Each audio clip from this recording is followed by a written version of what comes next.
The biggest mistake a fake badge can make is believing the real owner will be too afraid to ask one simple question. Who gave you permission to be here?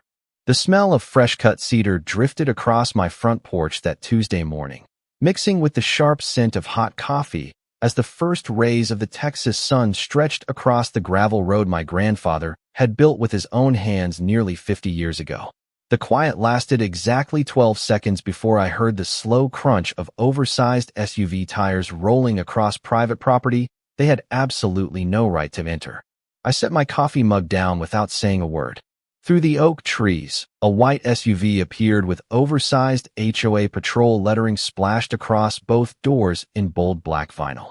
Amber warning lights flashed across the roof as if they were responding to some neighborhood emergency instead of creating one. For people climbed out wearing matching khaki uniforms, utility belts, radios clipped to their shoulders, and shiny metal badges that looked convincing enough to intimidate anyone who didn't know better.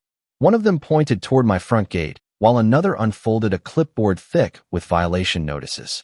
Their leader, a broad-shouldered man named Derek Collins according to the embroidered name patch stitched across his chest, walked toward my entrance with the slow confidence of someone who had spent far too many years confusing authority with permission.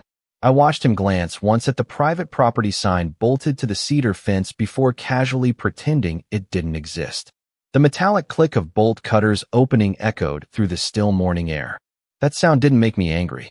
It made me smile. My father used to tell me that people reveal exactly who they are the moment they think nobody can stop them. Derek squeezed the handles together, and the heavy chain dropped onto the gravel with a dull clank. Behind him, another patrol member raised a phone, recording everything as though they expected applause for trespassing. They pushed my gate open and stepped inside like they owned every acre in front of them.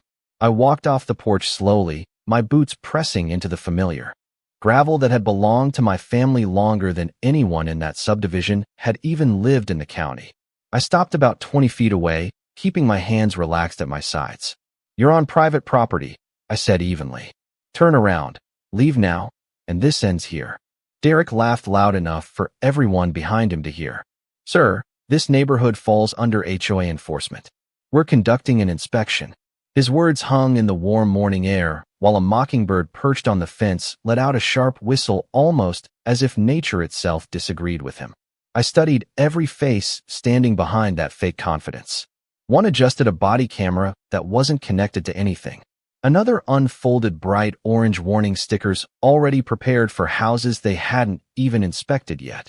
Every move felt rehearsed. Every step felt illegal. What none of them realized was that the small black security camera tucked beneath the porch roof had already captured every second since their SUV crossed my property line. A drone resting inside my equipment shed had automatically launched the moment the front gate sensor detected forced entry. High above the oak trees, it floated silently, recording angles none of them bothered to look for. I wasn't reaching for my phone because every notification I needed had already been sent. They believed they were walking into another routine confrontation with another homeowner who would eventually back down. They couldn't have been more wrong. They hadn't picked the wrong morning. They hadn't picked the wrong property. They had picked the wrong landowner. My name is Ethan Carter, and I have learned that the strongest property line is not the one marked by a fence. It is the one backed by patience, paperwork, and a family that never took shortcuts. My grandfather, Walter Carter, bought this land in 1972 when most people thought this part of the county was nothing more than scrub oak, limestone, and stubborn soil. He saw something different.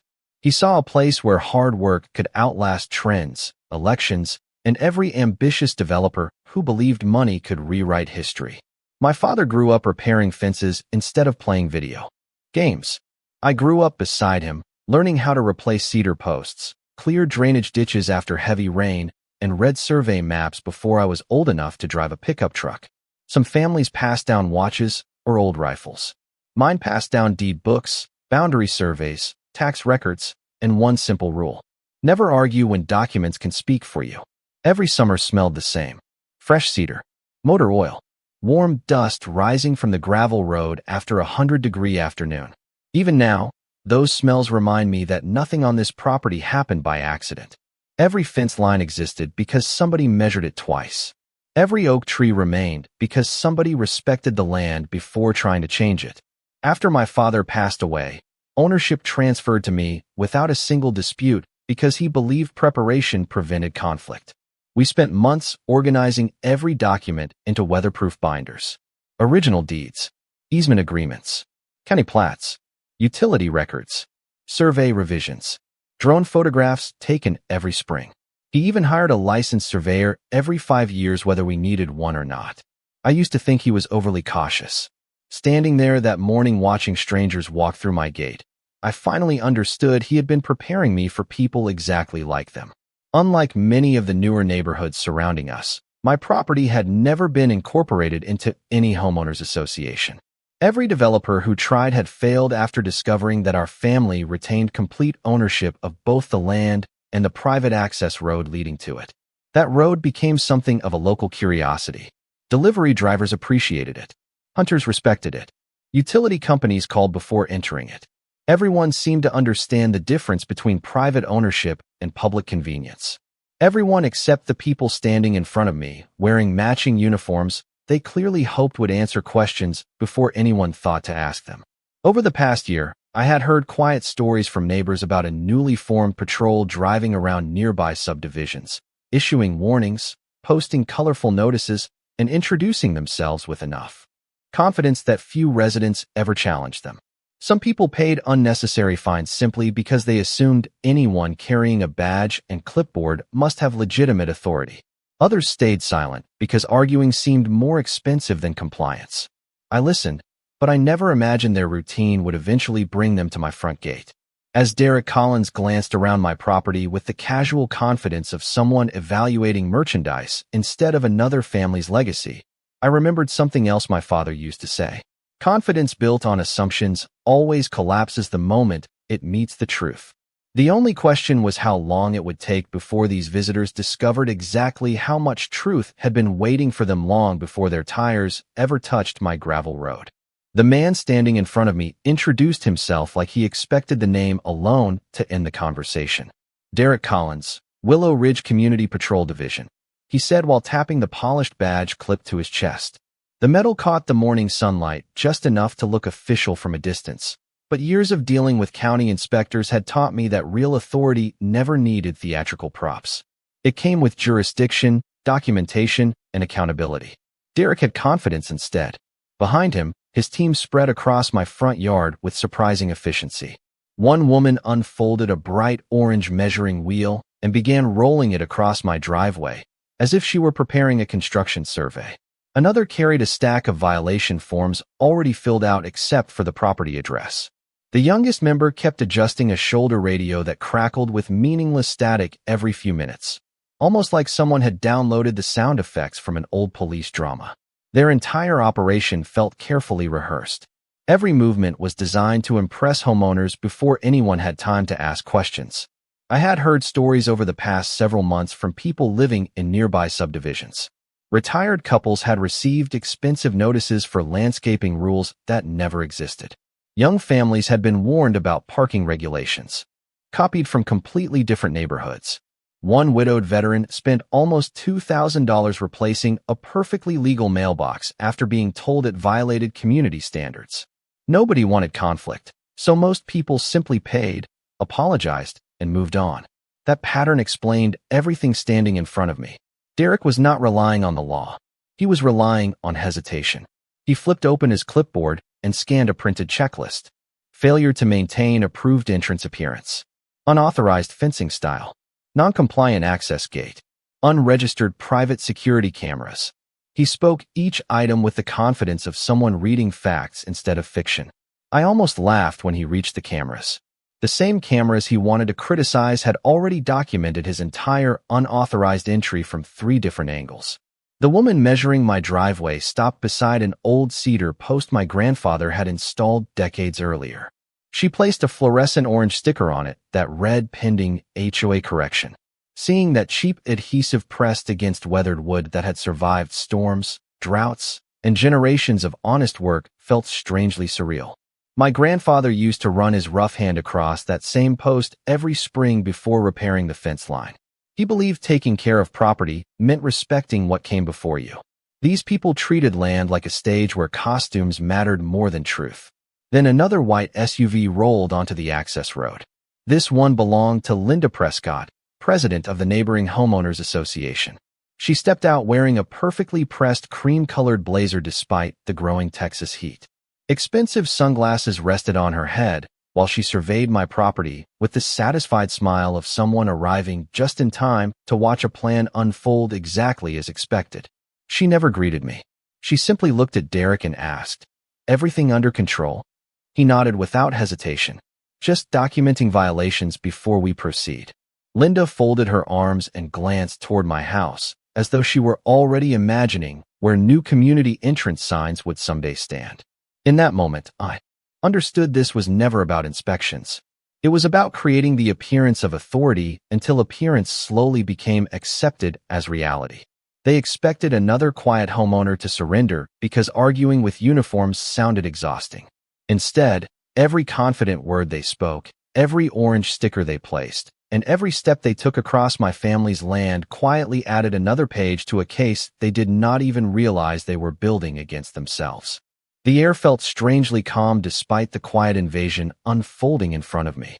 Cicadas buzzed from the live oak trees lining the fence, and somewhere beyond the pasture a red-tailed hawk circled lazily above the open fields as though the morning had decided nothing unusual was happening. Derek finished checking another imaginary violation off his clipboard before looking directly at me with a smile that carried just enough arrogance to become memorable. "Effective immediately, this property is under community compliance review," he announced. "You are expected to cooperate with our patrol while we document additional violations."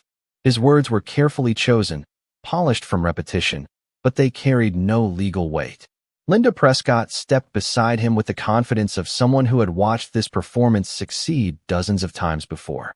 "Most homeowners realize cooperation makes everything easier," she said. "Resistance usually creates unnecessary expenses." I looked from her expensive shoes to the gravel beneath them. That gravel had been delivered by my father in dozens of truckloads over 3 long weekends, almost 30 years earlier. Every inch of that driveway existed because someone in my family had worked for it. "I already asked you to leave," I replied calmly. "Nothing has changed." Derek ignored me completely. Instead, he pointed toward my detached equipment barn where my tractor sat behind a closed sliding door. "We will need access to all structures for inspection." One member of his patrol walked toward the barn without waiting for permission, while another started fastening bright orange notices to fence posts, gate hinges, and even my mailbox. The adhesive made a dry peeling sound every time another sticker left its backing. It echoed louder in my mind than it probably should have. Those notices looked official enough that anyone driving by would assume some government agency had found serious violations. That illusion was clearly part of the strategy. Appearance first, questions later. The woman carrying the measuring wheel began photographing every angle of my entrance. She crouched beside survey markers installed by a licensed surveyor years ago, apparently unaware that each marker had already been mapped, photographed, and documented in county records. Another patrol member removed a folded aluminum sign from the back of the SUV. It read Community Inspection Area. He positioned it beside my front gate and stepped back proudly, as if planting a flag on newly discovered territory. Linda smiled with visible satisfaction. "That looks much better," she said. "People need to know this entrance falls under neighborhood oversight." I almost admired how naturally the lie came to her. It sounded practiced, polished, and completely detached from reality. I reached into my pocket, not for a weapon or even my phone, but for a small brass key attached to a faded leather keychain my grandfather had carried for decades. Running my thumb across the worn leather reminded me of something he always repeated whenever dishonest people tried to rewrite the truth. Let them finish talking. Every extra word becomes another witness. So I stayed exactly where I was. I never interrupted. I never raised my voice. I simply watched them continue building a version of reality that existed only on their clipboards. Every photograph they staged, every sticker they attached, every false instruction they issued, and every confident step they took deeper onto my family's land quietly strengthened the evidence they believed they were creating against me. They never noticed the tiny green light glowing beneath the porch camera. They never looked up long enough to hear the faint hum drifting above the oak branches. High overhead, my drone followed every movement with perfect clarity while the gate sensor, driveway cameras, and cloud backups preserved every second in more places than they could possibly imagine. They believed they were documenting violations. In truth, they were documenting their own. I could have interrupted them a dozen different times, but experience had taught me that people determined to abuse authority usually reveal far more when nobody stands in their way. Derek continued directing his team as though they had already won. Photograph every structure, he instructed. Document anything that appears out of compliance. The woman with the camera nodded and slowly circled my equipment barn, stopping every few feet to capture another picture. She focused on the weathered cedar siding, the metal roof, the gravel driveway, even the old windmill my grandfather restored decades ago. Every click of her camera echoed softly across the property, while the distant hum of my drone remained unnoticed high above the oak trees. Another patrol member pulled a folded packet from his clipboard and began attaching more bright orange notices wherever he thought they would attract attention. One appeared on my mailbox. Another landed on the entrance gate they had already forced open. A third was pressed onto the fence beside the original property marker installed by a licensed surveyor years earlier. The irony almost made me laugh. They were covering verified boundary markers with unofficial warning labels while believing they were strengthening their position. Linda Prescott slowly walked toward the front porch, studying the house with the expression of someone mentally redesigning property she did not own. This entrance would look much better with community landscaping, she remarked. Residents appreciate consistency. I simply looked at her and said nothing. Silence has a remarkable way of encouraging confident people to keep talking. Derek unfolded another sheet from his clipboard and began reading what sounded like prepared language. According to him, I would soon receive administrative assessments, mandatory compliance deadlines, and additional inspection visits if I failed to cooperate. Every sentence became more ambitious than the one before it. None of them mentioned a county ordinance. None referenced a recorded covenant. None cited an actual statute. They depended entirely on confident delivery. Meanwhile, technology quietly documented everything they were doing. The gate sensor had already logged the exact moment the chain was cut. Every exterior camera had synchronized its recordings to secure cloud storage.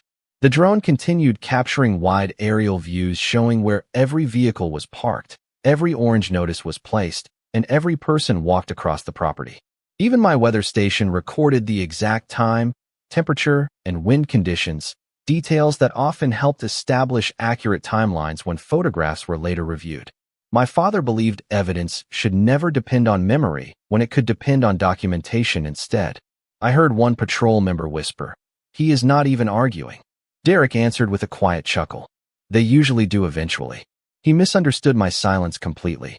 He thought it meant uncertainty. In reality, I was simply allowing the record to become as complete as possible. Linda finally turned toward me again. "You still have an opportunity to cooperate before this becomes more complicated," she said with practiced politeness. I nodded once, not because I agreed with her, but because I realized they had reached the point where confidence had fully replaced caution. They had entered without permission. They had placed unauthorized notices on private property. They had represented authority they had not demonstrated. They had photographed areas they had no right to inspect. Most importantly, they had done every bit of it while multiple independent systems preserved an objective timeline from beginning to end. They believed they were building leverage. What they were actually building was evidence. And with every passing minute, the foundation beneath their carefully rehearsed performance became weaker, while the case waiting quietly against them became stronger. The moment arrived so quietly that none of them recognized it. Derek finished signing the last inspection notice with an exaggerated flourish before tearing the page from his clipboard and extending it toward me. "You have 10 business days to correct these violations," he said. "Failure to comply will result in additional enforcement."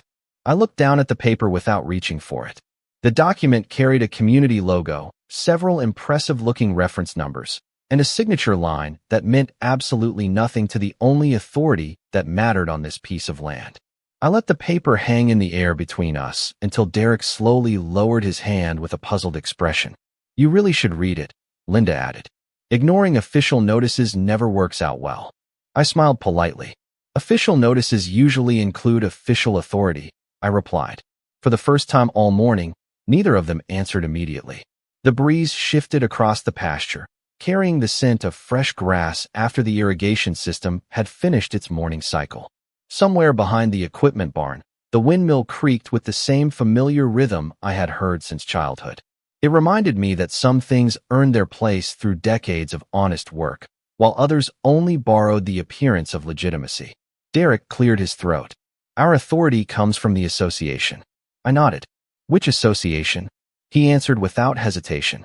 Willow Ridge Homeowners Association. Interesting, I said. Can you show me the recorded covenant that places this property inside Willow Ridge? He blinked once. Linda stepped forward before he could respond. That information is handled administratively. Then perhaps the recorded plat map? I asked. Or the annexation filing? Maybe the easement agreement that transferred jurisdiction. The confidence that had carried them through the morning began to fade almost imperceptibly. Derek flipped through the pages on his clipboard as though the answers might suddenly appear if he searched long enough. They did not. Linda crossed her arms and spoke with less certainty than before. Those documents are available through the association office. Excellent, I answered. Because the county has copies of every recorded document affecting this property, and none of them mention your association. Silence settled over the driveway. It lasted only a few seconds, but it felt much longer. I watched Derek glance toward the orange inspection signs his team had installed, then toward the gate they had forced open, then finally toward the gravel road where both of their vehicles remained parked. That road mattered more than any of them realized. My grandfather had retained ownership of the entire private access easement when neighboring land was sold decades earlier. Every survey since then confirmed exactly the same thing. The entrance road, the gate, the fence line, the drainage ditch beside it, and every square foot beneath their tires belonged to my family. They had not simply walked onto private property. They had crossed a privately owned access road, entered through a locked gate without permission, and conducted an inspection inside boundaries they had never legally controlled. None of that required my opinion. It required only recorded deeds, certified surveys, tax records, and county maps that had remained unchanged for decades. Derek finally looked back at me with an expression completely different from the one he had worn an hour earlier. The performance had started to crack.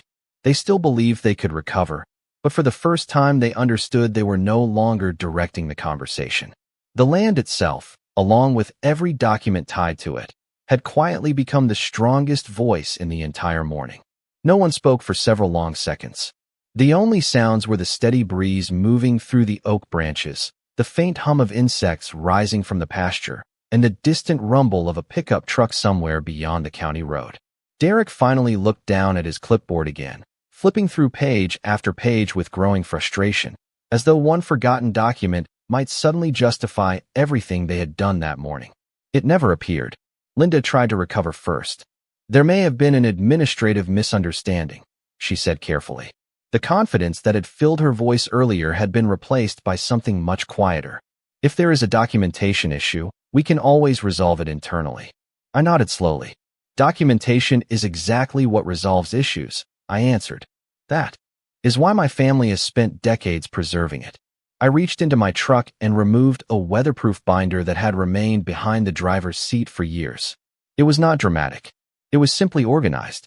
Inside were certified survey maps, recorded deeds, easement agreements, tax parcel records, and aerial photographs arranged in chronological order. My father believed important records should always be available before anyone asked for them. I opened the binder to a laminated survey prepared by a licensed surveyor and placed it across the hood of my truck. The morning sunlight reflected softly across the clear protective cover as Derek leaned closer. Bright red boundary lines traced every acre of my family's property. A thick blue line identified the private access road. Another page contained the recorded easement language confirming ownership had never transferred to the neighboring subdivision. Linda studied the documents without saying a word. She recognized the county recording stamps immediately. Those could not be argued away with confident speeches or unofficial inspection forms. Derek quietly compared the survey with the map clipped to his own clipboard. The difference was impossible to ignore. His map ended at the subdivision entrance. Mine continued far beyond it, covering every foot of gravel beneath their parked vehicles. One member of the patrol slowly removed the orange inspection notice from my fence without anyone telling him to do so. Another looked toward Linda, silently waiting for instructions that never came. The atmosphere had completely changed. Earlier, they had walked confidently across my property, believing every decision belonged to them. Now they were carefully checking where they stood before taking another step. I closed the binder and returned it to my truck. "Everything you need is already recorded at the county clerk's office," I said calmly. "Nothing on this property has changed in decades." Linda inhaled slowly before pulling her cellular phone from her purse. She stepped several yards away and made a call in a low voice that I could not fully hear, although I caught fragments like recorded plat, property records, and legal description. Whatever answers she received were clearly not the ones she expected. Her shoulders stiffened as she ended the call and looked back toward Derek. Neither of them spoke immediately. They no longer looked like people conducting an inspection. They looked like people realizing they had trusted assumptions instead of facts. High above us, the drone continued its quiet circle while every camera remained active, preserving not only what had happened, but also the exact moment certainty gave way to doubt. They had arrived believing paperwork was something homeowners worried about after receiving notices. They were finally beginning to understand that real ownership had never depended on uniforms, badges, or loud declarations. It had always depended on records that could withstand scrutiny, and those records had been waiting for them long before they ever drove through my gate. By early afternoon, the heat had settled over the property, and the bright Texas sun reflected off the windshields of the two white sport utility vehicles that had arrived with so much confidence only hours before. Nobody was measuring fences anymore. Nobody was attaching orange notices. The clipboards that had been carried like symbols of unquestioned authority now rested quietly against the side of one vehicle, while Derek and Linda stood several feet apart, speaking in voices low enough that I could not hear the conversation. They no longer looked like people leading an inspection. They looked like people trying to understand how every assumption they had relied upon had collapsed in a single morning. I did not interrupt them. Instead, I walked back to my porch, picked up the coffee mug that had long since gone cold, and opened my laptop. Every recording from the gate cameras had already synchronized automatically. The aerial footage from the drone was complete. Timestamps matched perfectly with the driveway sensor, the exterior security cameras, and the digital access logs stored in the cloud. Nothing depended on memory. Everything depended on objective records. I created secure backup copies and forwarded the complete file package to my attorney, along with copies of the certified surveys and recorded deeds that had already been preserved for years. Within minutes, I received a simple reply. "Excellent documentation. Do not alter anything. Preserve the original files." That was all I needed to hear. While I closed the laptop, another vehicle slowly entered the private access road. This one belonged to a county survey official who had agreed earlier that week to stop by regarding an unrelated drainage question. The timing could not have been more remarkable. He stepped out, recognized me immediately, and smiled before noticing the unusual gathering near the gate. After exchanging greetings, he glanced toward the survey markers and casually confirmed something I already knew. "Those monuments have not moved in years," he said. "The county records still match exactly." His comment was brief, ordinary, and completely free of emotion, yet it carried more weight than every unofficial inspection notice that had been handed out that morning. Linda thanked him politely before returning to her vehicle without another argument. Derek slowly instructed his team to remove the remaining orange notices they had placed around the property. One by one, they peeled them from the mailbox, the fence posts, and the entrance gate. The same adhesive sound that had earlier suggested confidence now sounded strangely reluctant. Even the temporary inspection sign disappeared into the back of the sport utility vehicle without a word. Before leaving, Derek walked toward me one final time. His voice had changed completely. There was no performance left in it. "We will review everything with our legal department," he said. I simply nodded. "That sounds like a good idea." He looked toward the gravel road stretching beyond the gate before quietly adding, "We were given different information." I answered honestly. Information is only useful when someone verifies it. He did not disagree. As both vehicles slowly turned around, and carefully drove back down the private road they had entered so confidently that morning, the property became quiet again. The breeze returned. The oak branches swayed gently overhead.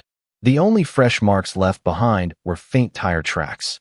In the gravel, while every digital record, every survey, every deed, and every carefully preserved document remained exactly where they had always been, patiently waiting for the truth to catch up with those who had mistaken appearance for authority. 3 weeks later, the property looked exactly the way it had before that unusual Tuesday morning. The cedar fence stood straight beneath the Texas sun. The gravel road stretched quietly through the oak trees. The windmill turned with the same slow rhythm that had marked the passing seasons since I was a boy. If someone had driven past that afternoon without knowing the story, they would have seen nothing more than another peaceful piece of family land. That was exactly how I wanted it. My attorney kept me informed as the situation unfolded through official channels. The complete package of recordings, certified surveys, access logs, photographs, and county records spoke far more clearly than any emotional argument ever could. Questions that had once been ignored suddenly demanded careful answers. The unauthorized inspection notices disappeared. The claims made against my property were formally withdrawn. More importantly, neighboring homeowners began comparing their own experiences after hearing what had happened. Several discovered they had received similar notices supported by the same assumptions instead of verified records. Others started requesting copies of governing documents before accepting instructions that previously would have gone unquestioned. It turned into something much larger than one disagreement over a front gate. It became a reminder that confidence is never a substitute for legitimate authority. One quiet Saturday morning, I replaced the chain on the entrance gate with a heavier one, not because I expected another visit, but because taking care of the property had always been part of respecting the generations who came before me. I polished the weathered brass lock my grandfather had installed decades ago and mounted a new cedar sign beside the entrance.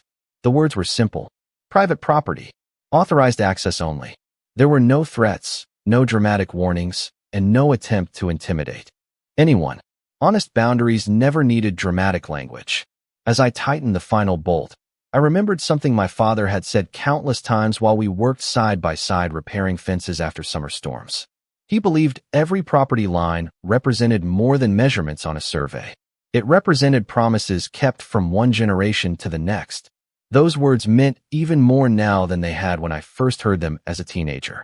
Before putting my tools away, I looked down the gravel road where the tire tracks from that morning had long since disappeared beneath fresh rain and everyday traffic. Evidence had done its job. The truth had never needed raised voices, angry confrontations, or dramatic scenes.